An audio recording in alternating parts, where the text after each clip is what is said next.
Subimos al Boeing 737 llamado Antártida. Estábamos todos muy contentos. Por fin se encienden los motores del avión. Comienza a deslizarse por la pista y toma vuelo. Nuestro destino, Islas Malvinas. ¿Están esperando los ingleses? Sí, ya estamos volviéndonos de Perla, que la estamos esperando. Y no viene mal. The government has now decided that a large task force will sail.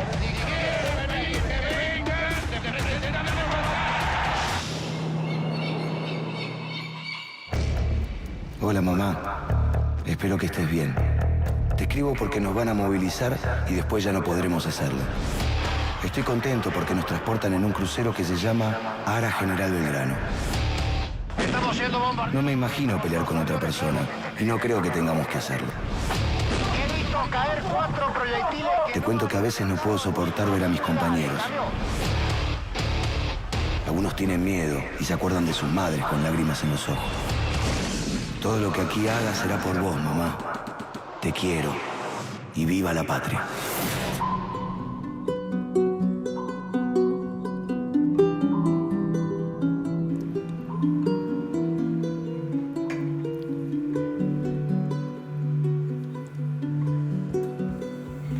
¿Cómo les va? ¿Cómo andan? Muy buenas noches. Encuentro con la memoria se llama este ciclo especial que seguimos desarrollando en los SRT en Canal 10 para asomarnos a los hechos históricos más importantes que nos atraviesan como argentinos. 2 de abril, Día del Veterano y de los Caídos en la Guerra de Malvinas. Día que nos sirve justamente para encontrarnos con la memoria, para recordar los sucesos de ese día, para seguir reflexionando, para homenajear a quienes dieron su vida y quienes lucharon por la soberanía en el archipiélago del sur. Digo, nos sirve para seguir reflexionando a 43 años de ese 2 de abril de 1982 y esos 74 días de conflicto que nos dejaron heridas que todavía sangran. Presento a quienes tengo como invitados porque vamos a tratar de hablar, de recuperar las historias, de ver cómo piensan cada una de las personas que están sentados aquí a 43 años este hecho, que lo van recordando año a año, pero quizás los recuerdos se actualizan, hay nuevas demandas, hay viejas demandas todavía no reconocidas. Bueno, de eso se trata este encuentro con la memoria. Daniel Villena es suboficial retirado de la Fuerza Aérea, excombatiente, tenía 22 años al momento del conflicto. ¿Qué tal, Daniel? ¿Cómo te va? Gracias por venir. Gracias. José Luis Módica, cabo segundo, sobreviviente de Lara Belgrano, una historia realmente también muy conmovedora que pudimos conocer el año pasado por aquí, por estos estudios. José, gracias por venir. Igualmente a ustedes por la invitación. Sonia Escudero es una de las tantas enfermeras suboficial mayor retirada de la Fuerza Aérea que prestó servicio en el Hospital Reubicable de Comodoro Rivadavia y que todavía, decía, vienen luchando y siguen luchando, no solamente por una cuestión de reconocimiento, sino también porque se piense en aquellas mujeres que estuvieron en el conflicto. Sonia, gracias por estar aquí. Y Nicolás Ortega, soldado clase 62 de la Compañía de Apoyo de Equipos Aerotransportada e integrante de lo que fue el TOAS, aquel teatro de operaciones del Atlántico Sur que se desarrolló en continente y que también tienen una vieja reivindicación que dicen muchos gobiernos no han atendido. Nicolás, ¿cómo te va? Gracias por estar aquí. Muchas gracias a ustedes por la invitación. Gracias. ¿Qué recordarías, Daniel, o qué empezarías recordando en este día? Bueno, en el marco del 43 aniversario del desembarco y recuperación de nuestras Islas Malvinas, y en consecuencia por ello, el Senado de la Nación en el año 2000 declara como Día del Veterano de Guerra de los Caídos en Malvinas. Bueno, estamos acá un poco preocupados porque se ha perdido un poco el concepto de soberanía en el pueblo argentino. La soberanía no solamente es territorial y geográfica, nuestra soberanía es cultural, es económica, es educativa, es tradicional y es espiritual. Y por sobre todo es el espíritu soberano que primó en Malvinas aquellos 2 meses y medio donde se enfrentaron la nación argentina con el Reino Unido de Gran Bretaña. Nicolás, ustedes actuaron desde otro lugar tan comprometido como aquellos que estuvieron en las islas, y es un poco lo que al día de hoy siguen reclamando, ¿es así? Sí, lo nuestro fue, en mi caso, de la compañía de apoyo, de preparar el material para ser aerotransportado, aerolanzado, ¿cierto? Que se concretó el día 19 y 20 en Darwin y en San Carlos, con éxito. Se transportó, bueno, comida, material, municiones, ropa. Eso es lo que se tiró. Y bueno, después siguió trabajando la compañía hasta el último día, porque se siguieron preparando cargas que fueron a parar a Puerto Argentino. Por ejemplo, mucho material, ropa, alimento, cartas, que era, mirá, tengo un montón de historia con los sobres, con lo que se enviaba para allá, ¿cierto? Que fueron a parar a Puerto Argentino y creo que no se dio nunca, no se pudo. Los ingleses cuando se rindieron en Puerto Argentino, se vieron con toda esa carga ahí, ¿cierto? Que no se pudo por el simple hecho de la guerra, ¿cierto? Que estaba todo bloqueado en Puerto Argentino, quedaron todas esas cosas ahí. Pero nosotros, bueno, colaborando con todo, en mi caso, que yo estaba en el aeropuerto, a 50 metros donde estaban ellas. Inclusive... En Comodoro Rivadavia. Comodoro Rivadavia. Claro. Cuando caían los aviones a distintas horas, por ejemplo en Malvinas, hasta que se pudo atravesar y traer los heridos, como el aeropuerto, el hospital donde estaban ellas, estaba debajo, ¿cierto? Había que transportarlo a pulso a los heridos porque la ambulancia casi no llegaba. Y bueno, aparte, todo lo demás, ¿cierto? La compañía se dividió, quedó en el Regimiento 8, haciendo guardia en lugares estratégicos, en la playa, en los tanques de combustible, en lo de agua, porque Comodoro Rivadavia no tenía en ese tiempo, pues todos esos lugares estratégicos. Todo lo que corresponde a una guerra, se tuvo que hacer desde Comodoro Rivadavia, por ejemplo, de donde estuvimos nosotros. Ahí volvemos, porque tienen una historia y un reclamo que han mantenido durante estos años muy interesante. Lo emparento también, Sonia, con no solamente el reclamo por el reconocimiento, que creo que en los últimos años se ha avanzado con respecto a eso, pero yo recién cuando leía veteranos, uno no dice veteranos y veteranas de guerra, ¿no? Y es marcar también la presencia de cómo se sintieron aquellas mujeres que participaron del conflicto. ¿Qué recordarías o qué te parecería importante recordar hoy? Bueno, yo creo que principalmente creo que no se ha tenido en cuenta a lo largo de los años y de la historia al personal femenino que participó durante la guerra. Yo no sé si hubo un silencio dentro de la misma fuerza, que imagino que sí, que lo hubo, y difícilmente la ciudadanía se pudiera haber enterado de que había personal militar femenino, porque a diferencia de ejército y de armada, el personal femenino de Fuerza Aérea sí tenía instrucción militar, porque fuimos incorporadas en 1980. Con instrucción militar, con grado militar egresamos. Teníamos que ser enfermeras profesionales para ingresar.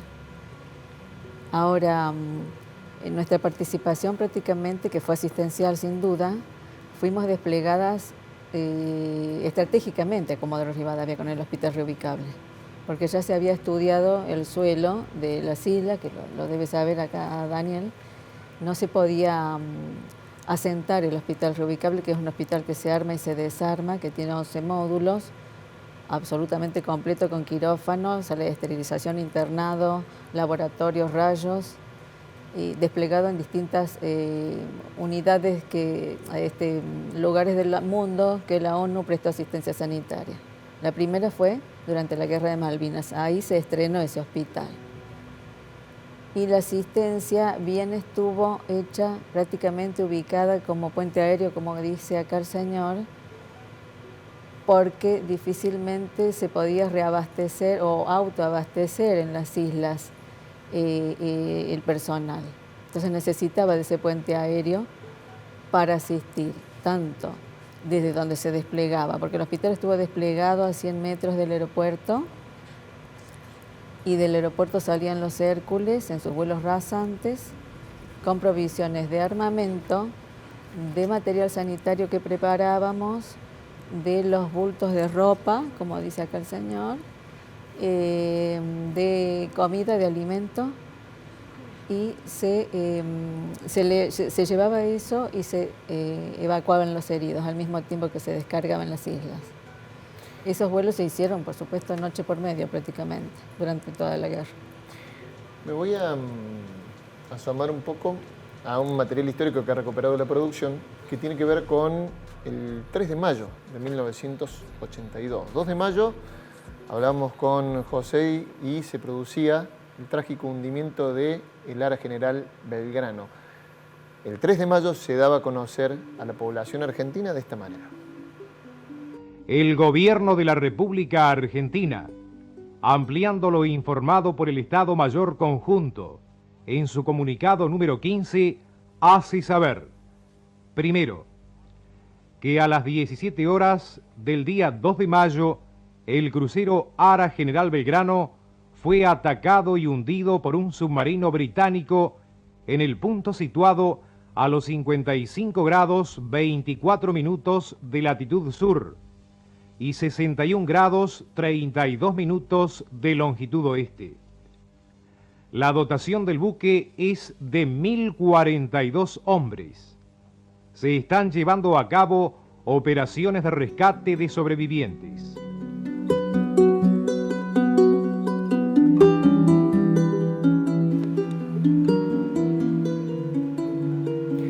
José, ¿qué edad tenías cuando pasa esto? 20 años.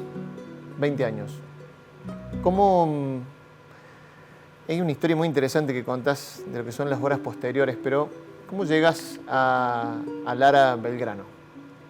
Llego al Ara Belgrano después de estar 2 años cursando en la Escuela Mecánica de la Armada, recibido como cabo en el año 79, ya me mandan de pase, se llama pase, al Ara Crucero General Belgrano. Desde ese momento, fines del 79, diciembre del 79, ya pertenezco a la dotación del crucero General Belgrano hasta la guerra. Cuando se envía el crucero, entiendo que estaba en reparación a mediados de marzo. Claro, la dotación mayor de los... Pero después tiene que enviarse el crucero. En ese momento el crucero estaba en reparaciones porque le estaban cambiando la cubierta de vuelo que llevaba un helicóptero. Esa cubierta de vuelo tenía un gran problema con respecto no a la madera en sí, porque la madera era original del buque, de su construcción, 1938, sino los rieles a donde se asentaban esas maderas que por el agua salada se habían descompuesto. Contame cuándo va y cuando reciben la noticia de que tiene que empezar a participar del conflicto. Nosotros salimos, la flota salió mucho antes, salió 3 de abril, 2 de abril, Cabo San Antonio, los destructores. Nosotros salimos un 16 de abril.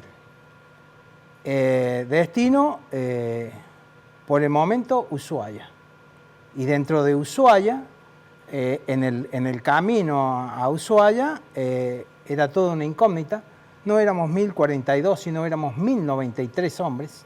1.093 hombres. Y en ese patrullaje que hacíamos sobre la costa, era todo un hermetismo, no había información hasta que el comandante avisa por difusor. Difusor es un parlante que está distribuido en todas las áreas del buque. El buque era un buque muy, muy grande. Claro. Y tenía 5 cubiertas para abajo y 4 para arriba. nos informa que íbamos hacia el conflicto de Malvinas. Eso es a mediados de abril. Te voy saltando porque me voy a ese día, a ese trágico día, el 2 de mayo. El 2 de mayo, como vos decís, fue un día muy de horror para nosotros. ¿A dónde estaban ustedes navegando? Ya estábamos, en ese momento habíamos salido de la zona de conflicto, habíamos avanzado de los 200 millas que habían estipulado como zona de peligro, como zona que iba a ser atacado cualquier buque. El comandante, porque íbamos acompañados por 2 destructores, debido a que el crucero por su antigüedad no tenía sonar, que es el que detecta submarinos, pero sí los destructores, le avisan al comandante del crucero que había un submarino siguiéndonos desde hacía como 12 horas. El comandante lo que ordena es retirarse de las aguas y subir de las 200 millas, 30 millas más arriba.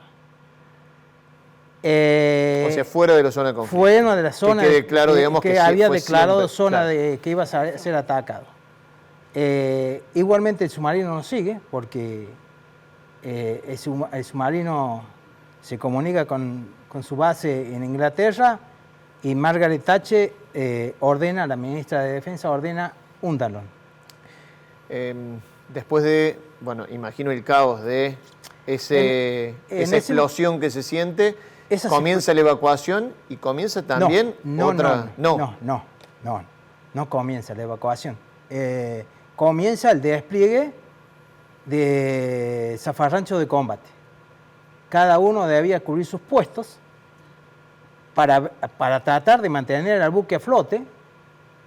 Sin saber todavía el daño que se había causado. Sin saber todavía el daño que el buque, porque el buque fue atacado 15 y 50 horas, justo en el relevo de guardia, de la guardia de 4 a 8, de 4 de la tarde a 8 de la noche, es atacado a las 15 y 50, el primer torpedo pega a dos cubiertas más abajo, a unos 10 metros de donde yo estaba. Ese es el primer torpedo que pega en el centro del buque, y automáticamente al minuto el segundo torpedo que le pega en proa, que es la parte delantera, y le destruye 15 metros de la proa. Eso automáticamente lo inclina al buque y corta generación eléctrica, corta propulsión en la caldera que le pegó, y por supuesto, como era un torpedos perforantes y explotantes, o sea, primero perforaban, hacían una trayectoria, como si el primero entró por caldera, la parte más baja del buque donde estaban las máquinas, reventó todo ahí, pero subió 2 cubiertas más y ahí recién explotó en el comedor de tropa. Ahí hizo el hueco. Y el segundo destruye 15 metros de la proa. La verdad que el relato es muy minucioso, lo tenés muy claro, y se nota que, bueno, que la viví, esa memoria y la viviste. Me quiero ir a las horas posteriores, cuando ya tienen que evacuarlo. Después de prácticamente 45 minutos de esa situación, ordenan el abandono.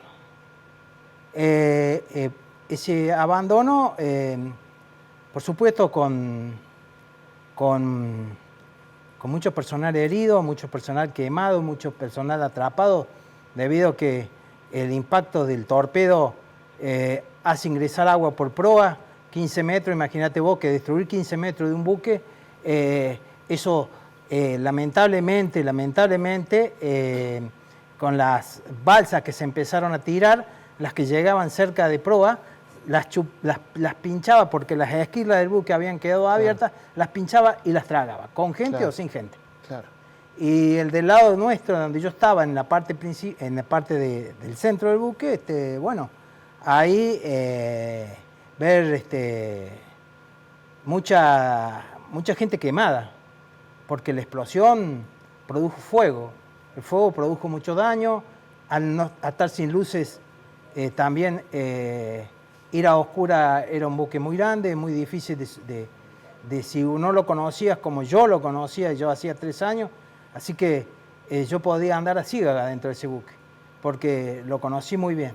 Y pese a todo eso, hubo mucha camaradería. no era el famoso, entre comillas, sálvese quien pueda. No, Claro. no. Era el rescate. A posterior, cuando ya abandonamos el buque, yo siempre esa imagen del crucero que es la única, que es la que saca el oficial que estaba a cargo de la parte, le decimos oficial sumariante, era el único que tenía la máquina de foto esa, que sacaba instantánea. Esas son las fotos que pudo sacarla desde una balsa. Desde una balsa. Desde una balsa. Desde una balsa, la puso en automático, sacó la mano así y sacó las fotos automáticas. Figurémonos una cámara en 1982 en el medio del océano, en una balsa de rescate junto con otras personas, con olas que, como dicen ustedes, les dan un poco más vuelta a la embarcación. Sí, yo todos los aniversarios del crucero, por supuesto pasan esa foto, que es la del crucero prácticamente ya tocando el agua, la cubierta principal, y se ven esas balsas alrededor. Bueno, la que está en el centro, a la altura, ahí se la ve en el palo mayor. En el palo mayor, ahí, esa es mi balsa. Porque ¿Vos? no me voy a olvidar nunca, porque el suboficial que estaba conmigo me dice, Módica, nos vamos. Mirá lo que no se nos viene encima. Y era eso, el palo mayor es el palo central que tiene el buque. ¿Vos con cuántas personas más? En ese momento éramos 4 personas. 4 personas en la balsa. Sí. En ese momento del abandono, porque ya éramos las últimas balsas. ¿Cuántas horas encima de esa balsa hasta Y llegar 36, 37 horas prácticamente. ¿Qué pasa cuando logran ser rescatados? Si bien la estadía en la balsa no fue de mucho agrado, se vivieron momentos de tensión, porque las olas nos llevaban, olas de 7, 8 metros, nos elevaban de noche, porque el abandono se produce a las 5 de la tarde. Claro. A las 4 de la mañana el mar nos tenía mal y nos levantaba, llegamos a ser 19 en la balsa, porque nos tiraron de otras balsas. Llegamos a ser 19, de los 19, suficiente porque la balsa tenía capacidad para 20, nos levantaba y nos dejaba suspendido como 4 o 5 metros arriba en el aire. Sentíamos esa sensación que quedábamos en el aire y volvía a caer la balsa en el agua, en el mar. Y ahí nos rescata el aviso Guruchaga después de varios intentos, porque el oleaje nos hacía avanzar 3 metros y nos retrocedía 2. Y así estábamos. ¿Ve? El oleaje era muy fuerte. La verdad, bueno, historia para la escalofriante cuando uno la revive. Se quedan un rato más, vamos a hacer la primera pausa. En este encuentro con la memoria estamos recordando una fecha tan cara, los sentimientos argentinos, como el 2 de abril de 1982, día en que se homenajea a los veteranos y a los caídos en la guerra de Malvinas. Y después tenemos una invitación para hacerles para que se queden en nuestra pantalla en Canal 10. Ya venimos.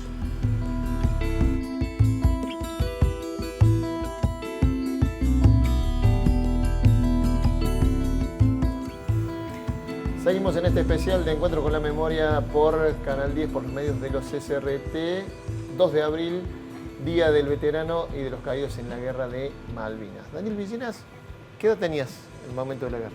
Tenía 22 años. Estaba en el cuadro de suboficiales de la Fuerza Aérea Argentina. ¿Desembarcaste en las islas? Y fuimos los primeros que desembarcamos con unidades de fuerzas regulares, es decir, con soldados de 18 años. ¿Cuántos días estuviste? ¿Todo el tiempo que duró el conflicto? Fuimos los primeros que llegamos y los últimos que nos fuimos. O sea, tuvimos los 74 días. Prácticamente tuvimos 80 días porque tuvimos 6 días prisioneros. ¿Qué recordás o qué te parece? Recién te preguntaba qué te parecía importante recalcar en un día como hoy. ¿Qué te parece importante recordar de aquellos días con esto que has ido trabajando en estos 43 años, que imagino que ha sido un impacto grande? Sí, la verdad que es una experiencia que no es fácil dejarla atrás, y el recuerdo son una diversidad, el recuerdo más que todo el espíritu solidario y la camaradería de estos hombres de 18 años que poco conocimiento tenían de la vida militar, pero bueno, el patriotismo, el concepto de soberanía y la voluntad superaron todas esas cosas. ¿Son críticos con la manera en que se llevó adelante esto? No, yo no. Yo creo que la guerra ya finalizó, los muertos están, hay que reivindicar esa gesta permanentemente y ya la Argentina no puede estar a 43 años en una auditoría permanente de aquella crítica. Sí estamos nosotros todavía terrenalmente como para contar nuestras experiencias. ¿Fuiste prisionero también? Fui prisionero, sí, de la fuerza del Imperio Británico. ¿Cuánto tiempo? Y tuvimos a la intemperie prisioneros, tuvimos 5 días y medio porque ya esas últimas horas fuimos embarcados en un buque hospital en calidad de enfermos, entre comillas, digamos, hicimos pasar como que teníamos todos problemas intestinales, entonces la Cruz Roja intercedió, entonces tuvimos que subir a un buque hospital. Ahora quizás lo contás de esta manera, pero en aquel momento caer prisionero en una guerra tiene que haber sido impactante. Sí, es doloroso. Es muy doloroso ver, ¿no es cierto? O incertidumbre, digo, de qué te puede pasar, qué puede ocurrir. Sí, no, nosotros permanentemente estamos diciendo, ¿qué va a pasar? Estábamos en ese incógnito, como que estamos con los ojos vendados, prácticamente, ¿no? Sobre la situación de prisionero de guerra. Nadie daba una orden precisa, ¿no es cierto? Todo era bajo la orden de los ingleses. Nos sometíamos a distintos tipos de requisas y interrogatorios por parte de ellos. ¿Y volviste? Y volvimos. Volvimos el día 20 de junio al puerto de Santa Cruz, porque para esa altura el conflicto ya ambos gobiernos habían parlamentado de que no se fueran a un puerto neutral como ocurrió con los primeros prisioneros que iban a Punta del Este, a Carrasco, Uruguay, sino que directamente que ya recalaran en los puertos argentinos. Los prisioneros, ¿no? ¿Y días después a Córdoba o estuviste...? No, después quedamos en la unidad un tiempo regularizando la situación nuestra, ¿no? Y después sí, vinimos a Córdoba con una licencia especial. ¿Cómo fue ese encuentro con la familia? Y también, ¿no es cierto? En aquel entonces no existía el celular, no existían los medios. La única forma era la carta, el telegrama y un teléfono que tenía un vecino que había que avisarle un rato antes para decir que uno iba a llamar por teléfono. Y el encuentro fue muy cálido, muy lindo, ¿no? Muy emotivo después de tantos tiempos que no tenía conocimiento, ni siquiera sabía la familia que uno estaba allá. Decía cuando presentaba el programa que un reclamo que viene siendo escuchado en los últimos años es el de las mujeres que también participaron de este conflicto y vaya si tuvieron un rol protagónico. Unos minutos para introducirnos en un tape y charlamos con Sonia. Yo me entero que tengo que ir a la guerra, que me tengo que preparar. En ese momento sentí orgullo. Me sentí, como lo digo siempre, una Florence Nightingale. Sentía que iba a ayudar a los heridos que llegaban de la guerra, que iba a cumplir mi labor como enfermera. Y recuerdo que en ese momento no teníamos celulares, así que corrí a Avenida Corrientes, que es había una central telefónica, y llamé a mi mamá para decirle que me iba a la guerra.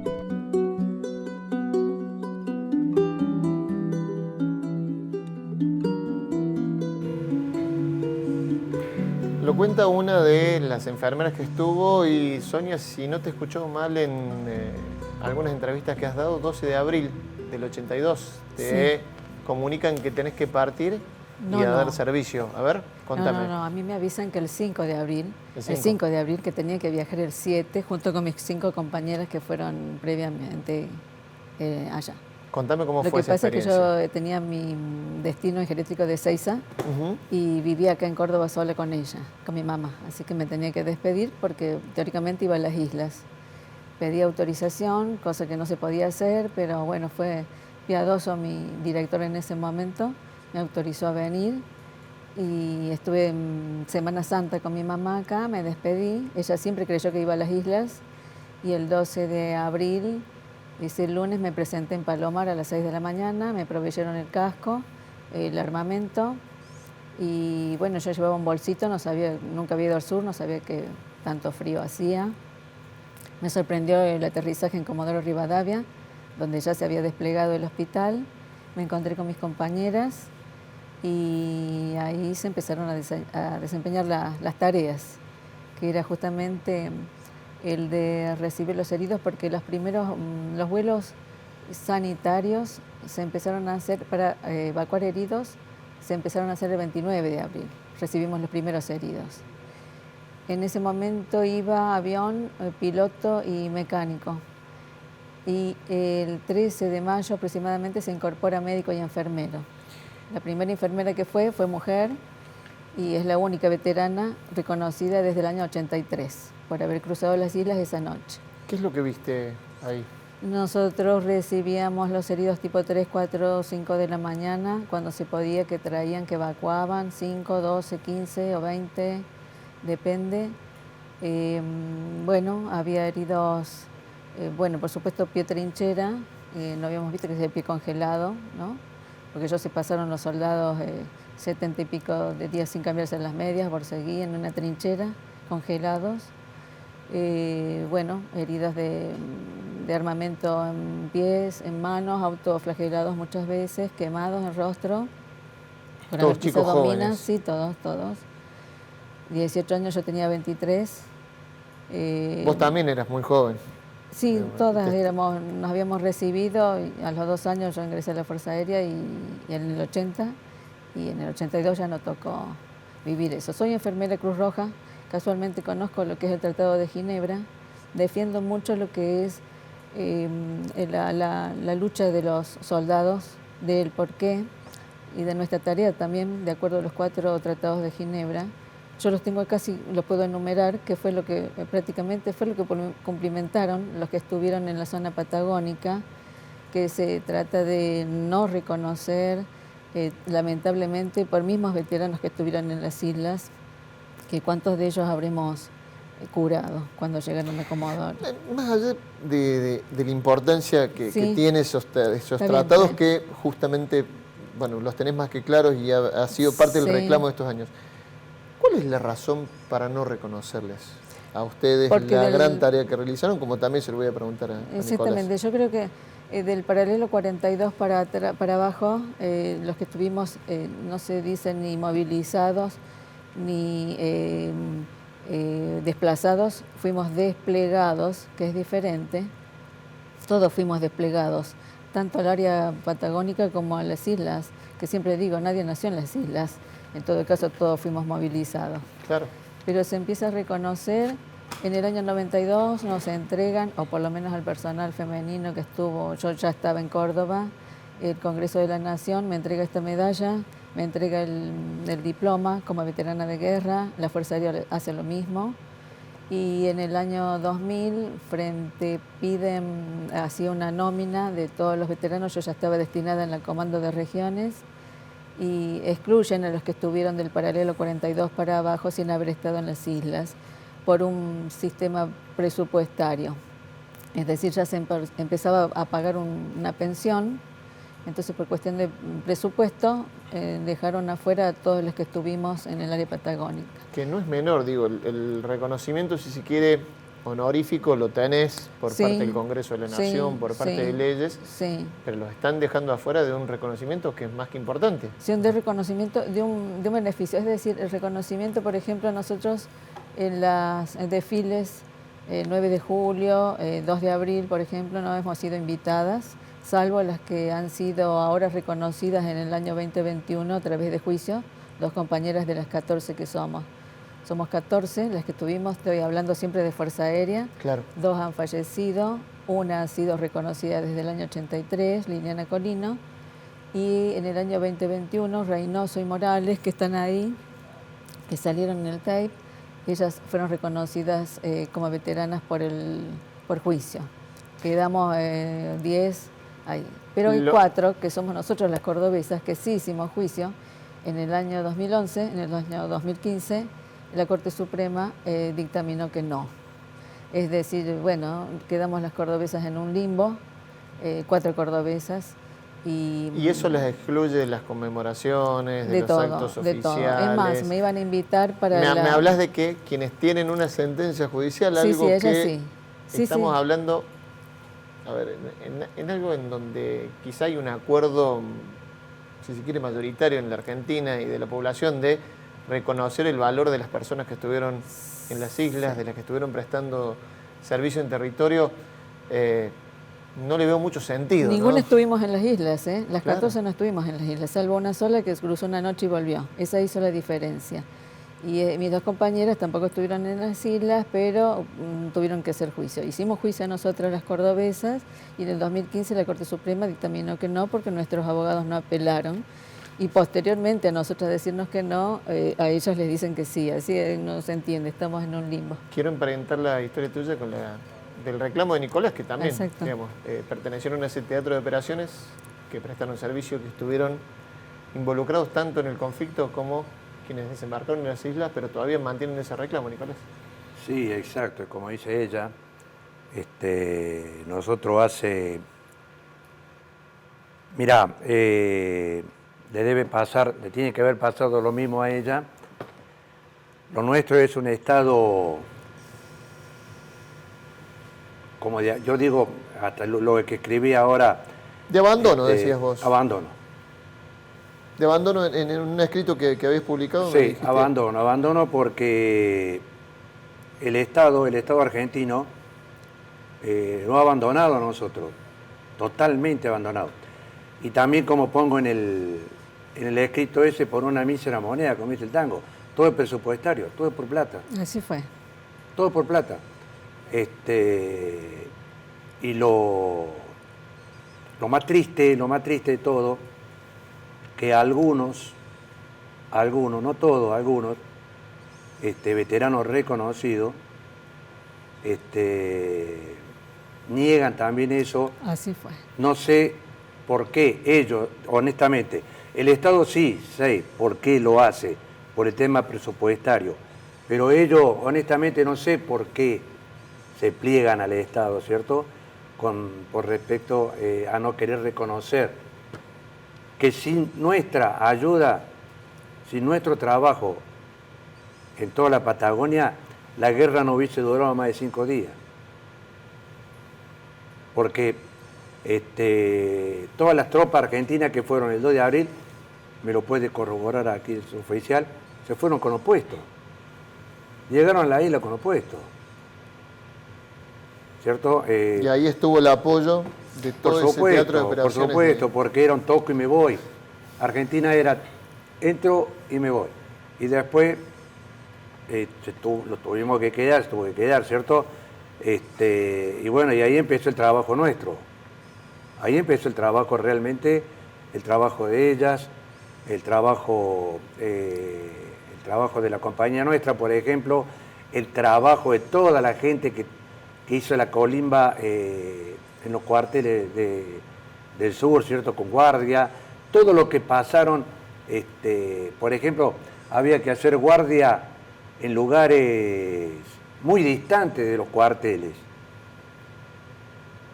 Y los relevos tardaban muchísimo, el frío era intenso, la comida, por ejemplo, para llevarle a esos puestos de guardia, tenía que pasar por lo menos 1 o 2 horas para que llegara, desde que salía del cuartel hasta los puestos de guardia. Imagina lo que se comía, lo que se consumía, imagina lo que se tomaba. O sea, todas esas cosas,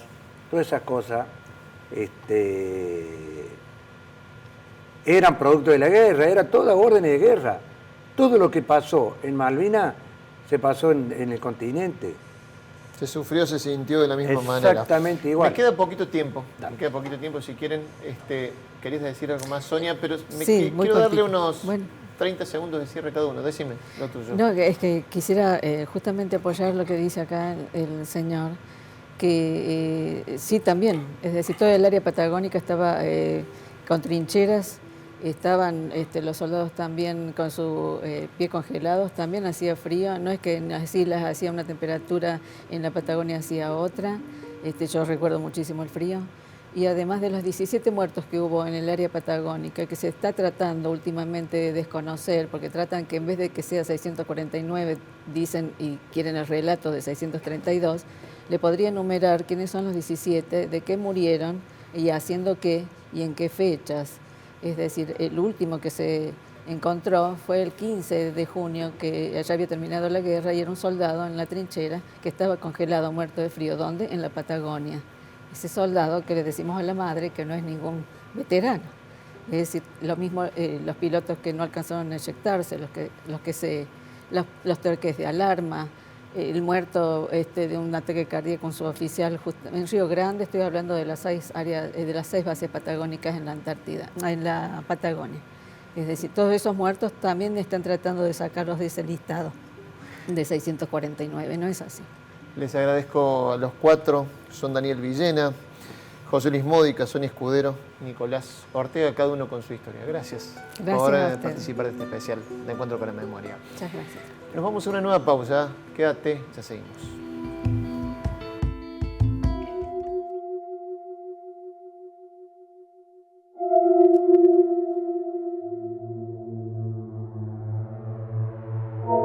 En general, en el servicio militar y más en guerra no hay capacidad de razonamiento. Yo viajé con soldados que venían y se pegaban un tiro en la mano, venían con el dedo colgado así en el avión, o se pegaban un tiro en la pierna. Basta de salir de ahí, ¿viste? De salir de ahí.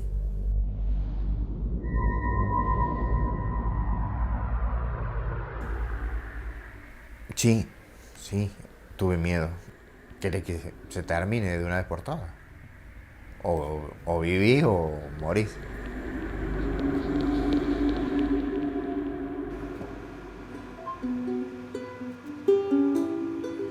Abrimos nuevo bloque de Encuentro con la Memoria con una invitación que tenemos para hacerte para que te quedes en la pantalla de Canal 10, porque lo que veías recién es el tráiler que nos introduce a Tras un manto de neblinas, el documental que dirigieron y filmaron Diego Ludueña y Glenda Mackinson, directores y realizadores de este gran documental que junta 7 historias y las conjuga de ucachenses que habían compartido la infancia en este pequeño pueblo y que ahora estaban siendo protagonistas en distintos lugares de lo que fue la Guerra de Malvinas. Diego, ¿cómo te va? Gracias por venir.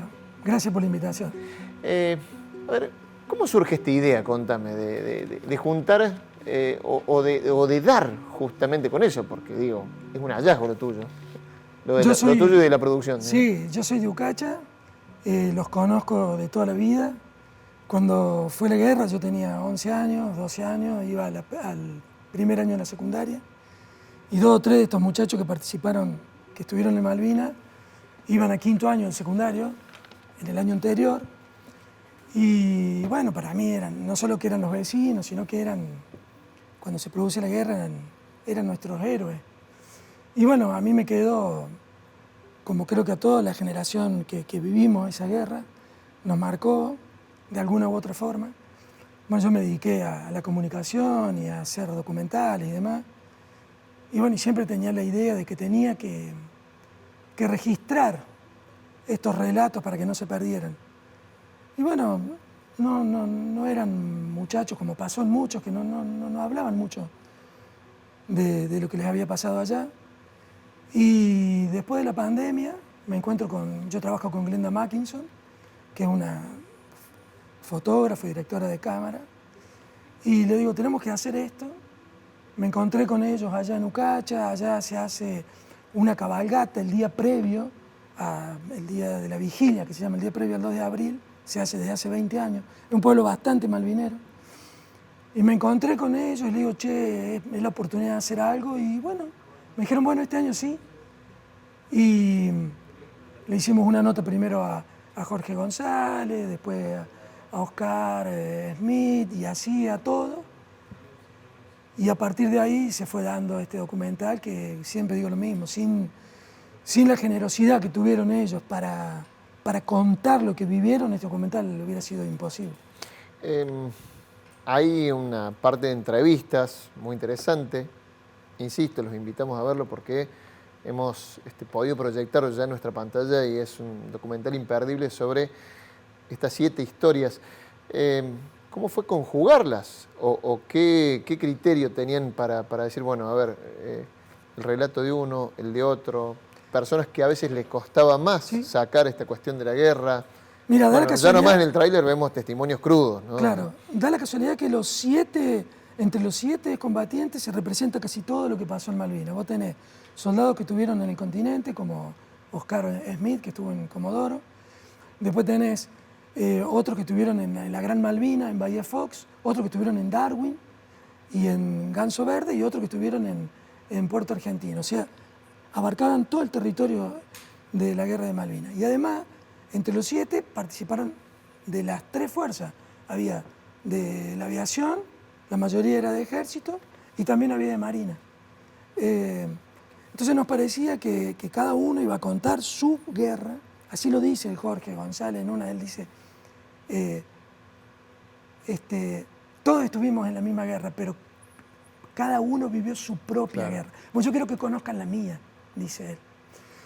Y lo que hicimos con Glenda fue, en edición, toda una estructura, digamos, cronológica, desde que, cómo fue su vida previa, digamos, su infancia en Ucacha, su adolescencia, y a partir de ahí la colimba, que era el servicio militar, después la instrucción, poquita que tuvieron, la llegada a Malvinas, el miedo, los primeros ataques, el hambre que pasaron, el frío, el fin de la guerra, cuando tienen que capitular, y la vuelta al continente, y bueno, y por supuesto, cómo ven ellos ya la mayoría ya tienen más de 60 años, son clase 62, 63, cómo ven ellos a la distancia este suceso histórico que es un quiebre, una bisagra en la historia argentina. Me voy a tu historia, porque vos dijiste, yo tenía 11 años, ellos eran los chicos grandes del pueblo. Sí, los jóvenes que claro, tenían 17, 18 años. Los 17, 18 que de pronto se vieron envueltos y tuvieron que participar de un conflicto quizás sin mucha información, sin mucha formación también. ¿Cómo los veías en ese momento? ¿Te acordás cómo los veías? Sí, ¿Me dijiste claro. cómo eres? ¿Y cómo los viste después del documental? ¿Los seguiste viendo igual? Yo lo que me acuerdo es que eran los guías, porque había 2 o 3 que jugaban al fútbol, yo también jugaba al fútbol y ya jugaban en primera, había uno que hacía goles, que esto que lo otro, entonces, y encima fueron a esta guerra. Claro. Y bueno, todo había una cuestión medio idealizada también. Claro, ¿viste? Y en las escuelas, digamos, se vivía por ahí de esa manera. Totalmente. También. A nosotros en Ucacha, bueno, nos hicieron hacer los apagones a la noche, se hacía apagar la luz de todo el pueblo, que en toda la zona pasaba eso. Después me entero que es por la cercanía que estábamos de la central nuclear de Río Tercero. Claro. La central nuclear, así como todas las fábricas militares, eran posibles blancos de guerra. Claro. Bueno, nos hacían juntar, me acuerdo, chapa, hierro para llevar a la plaza. Escribir cartas. Bueno, escribir cartas, sí, eso hemos escrito, cartas. Y... ¿Pudiste intercambiar en las charlas previas, en el docu, con ellos, parte de esto? Sí, ¿Cómo lo mucho. Ustedes? Y ellos, cuando llegaron, dieron un par de charlas en las escuelas, pero después no. Después no. Y recluyeron esas vivencias para sí. Pero también no por culpa de ellos solamente, sino porque hubo una desmalvinización desde el 83 en adelante. Yo me acuerdo cuando vine a la facultad a estudiar acá a Córdoba, había muchos muchachos que habían estado en Malvinas y que pedían plata en los colectivos. Claro. Eso me lo acuerdo. Es como que la sociedad civil escondió.